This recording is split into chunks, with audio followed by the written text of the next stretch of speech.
Hi everyone, so for today's video, I'm going to discuss primitive communism and egalitarian society. So what is primitive communism? So primitive communism refers to the collective right to basic resources, the absence of hereditary status or authoritarian rule, and the egalitarian relationships that preceded exploitation and economic stratification in human history. It is a way of describing the gift economies of hunter-gatherers throughout history, where resources and property that is hunted and gathered are shared with all the members of a group in accordance with individual needs. So now let's move on to the origin of social communism. Communism is from the Latin word communis, which means common and universal. It is also the philosophical, social, and political and economic ideology and movement whose ultimate goal is the establishment of the communist society. So based on the collective ownership of the production of goods, communism rejects individual ownership of industry and promotes the manufacture of goods in order to satisfy the basic needs of the economy and the people. So now let's move on to the history of primitive communism. A primary inspiration for both Karl Marx and Friedrich Engels were Louis Henry Morgan's descriptions of communism in living, as practiced by the Iroquois nation of North America. So in Marx's model of socio-economic structures, societies with primitive communism had no hierarchical social class structures or capital accumulation. Engels offered the first detailed theorization of primitive communism in 1884 with the publication of The Origin of the Family. Marx and Engels used the term more broadly than Marxists did later, and applied it not only to hunter-gatherers but also to some subsistence agriculture communities. Moving on to the characteristics of primitive communism. First is full democracy. This is because about all members of the society had to make decisions to arrive at a solution regardless of their sexes. Second is lack of specialization. This is because all people in the society are supposed to do all jobs together, includes tool making, gathering fruits, preparing shelter, and hunting. Third is the absence of exploitation. The communal societies has neither exploiters or exploited. Next is shifting cultivation. It means that the same plots of land are not cultivated for long and that cultivators from one plot to another. Next is hunting and gathering.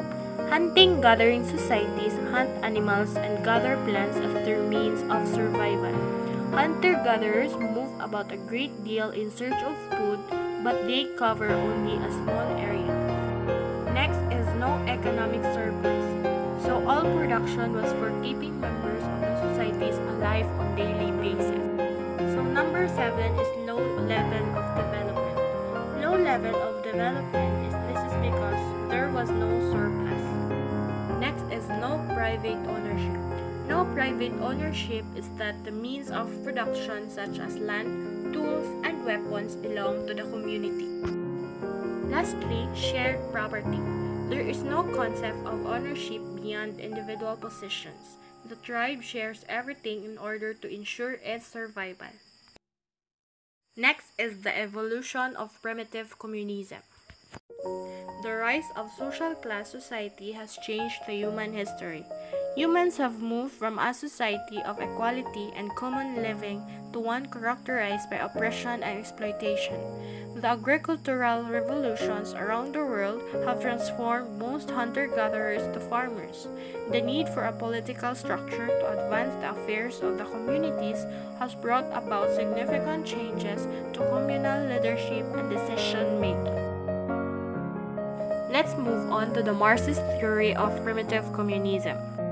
Karl Marx's initial drive to create the basic tenets of communism began in the middle of the 19th century as he observed the existing capitalist system being used as a tool by the bourgeois to enslave the working class or proletariat. Primitive communism was a concept put forward by Karl Marx. He proposed that the traditional hunters and gatherers were based on egalitarian social relations and common ownership. the first stage is usually called primitive communism. The primitive communism stage most likely begins soon after the dawn of humanity itself. At this stage, where fire is developed and communal living therefore becomes more convenient. The ancient communal and state ownership which is proceeds, especially from the union of several tribes into a city of agreement by conquest. This stage ends with the development of private property, especially with the development of large-scale agriculture. This in turn produces productive property such as cattle and slaves. Next is social class in communism. The members of the Communist Party are supposed to make the working class realize that the capitalists exploit them and get them to revolt. Members of the Communist Party have to convince the people to form the ideal communist state and have to fight against the capitalists with all possible means. This gives the Communist Party absolute power in the communist countries, and like Acton said, power tends to corrupt. Absolute power corrupts absolutely. Then we have perceived benefits of communism. Theoretically, a communist society promotes the equality of all people. Classes do not exist in a communist system, and therefore all citizens are equal. Communist ideology seeks to eliminate child labor and encourage education for everyone. Each child is entitled to an education under communist principles. Communism supports a lack of competition, which originates within its beliefs in equality for everyone. While communism does not support private industry, it does support the role of the worker. Under the communist system, every member of society is given a job. The government owns all production and can therefore employ each member of society. And now let's have the definition of egalitarian society. An egalitarian society is one in which there are as many positions of prestige in any given age, sex, and grade there are persons capable of filling them. Some sources define egalitarianism as the point of view that equality reflects the natural state of humanity. Now let's talk about the origin of egalitarian society. Egalitarianism comes from the French word égal means equal, or equalitarianism is a school of thought that prioritizes equality for all people. Now let's have the economic feature in egalitarian society. First is pastoralism. It refers to owning domesticated animals for production, transportation, or slaughter, as well as successfully stealing horses and maintaining a herd of livestock. Second is generosity. It refers to displaying kindness through throwing feasts, giving gifts, self-depreciation, distributing resource or property among the group, and providing voluntary assistance in economic activities. Next is technology. It refers to demonstrating a proficiency in specialized manufacturing of tools or functional products such as arrows, crafted tools, canoes, as well as displaying superior mechanical skills. Fourth is hunting. It refers to demonstrated competence in hunting by reliably providing protein from a wild game for distribution. Next one is exchange. It refers to maintaining exchange relationships with kin, friends or allies, formal gift giving between families during visits, and maintaining debts stored through property loans and success in trading. Next is wealth. It refers to culturally specific luxury goods such as a rare or liquidable assets through travel or trade, owning a high-quality dwelling, owning symbolically and economically valued items, or slave ownership. Next is horticulture. It refers to success in growing food, producing surpluses of staple crops, consistently yielding good harvest, proficiency in gathering wild plant foods, skill in tree felling, and maintaining productivity in cultivation. Now let's have political feature of egalitarian society.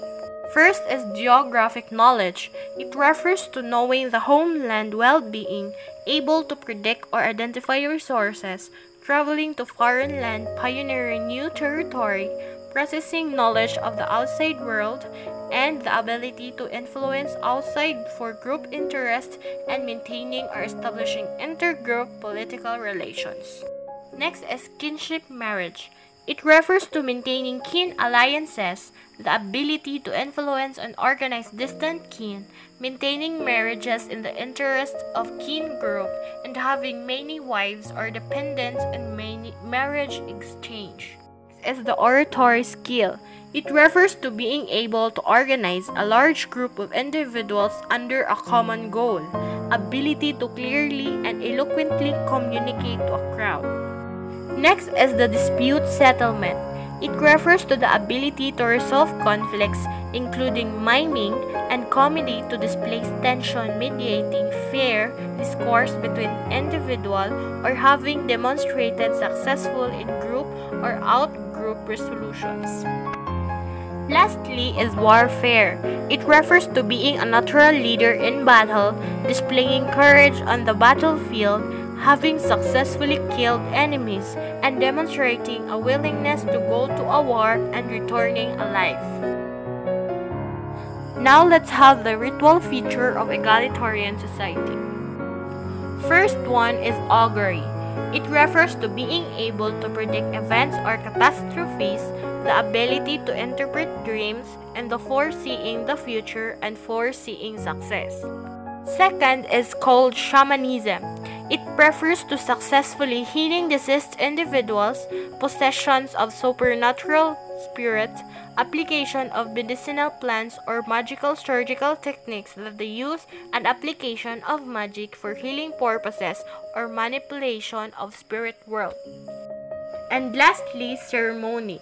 It refers to displaying ritual leadership or experience, completion of initiating ceremonies associated with puberty of age-set requirements, completion of cultural ceremonies related to the situations or needs, membership in elite or secret societies, or the ability to transfer ritual or ceremonial knowledge.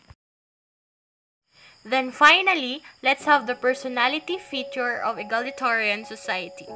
First is self-control.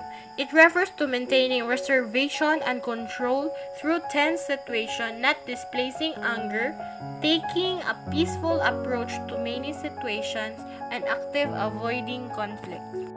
Next is aggressiveness. It refers to the ability to express opinion, ideals vehemently when necessary, being able to express discontent without reservation, being forceful in aggressiveness with others, and gaining respect through aggressiveness displays. The last one is intelligence. It is being quick-witted and able to make good decisions on the spot, being knowledgeable on a variety of subjects, and displaying contextual knowledge or educational knowledge. Next is modern egalitarianism theory. Modern egalitarianism theory is a theory that rejects the classic definition of egalitarianism as a possible achievement economically, politically, and socially. And so, as for the conclusion of my topic, primitive communism is all of the resources that is present in the society are owned by everyone and no one is owning it privately. Next is the egalitarian society.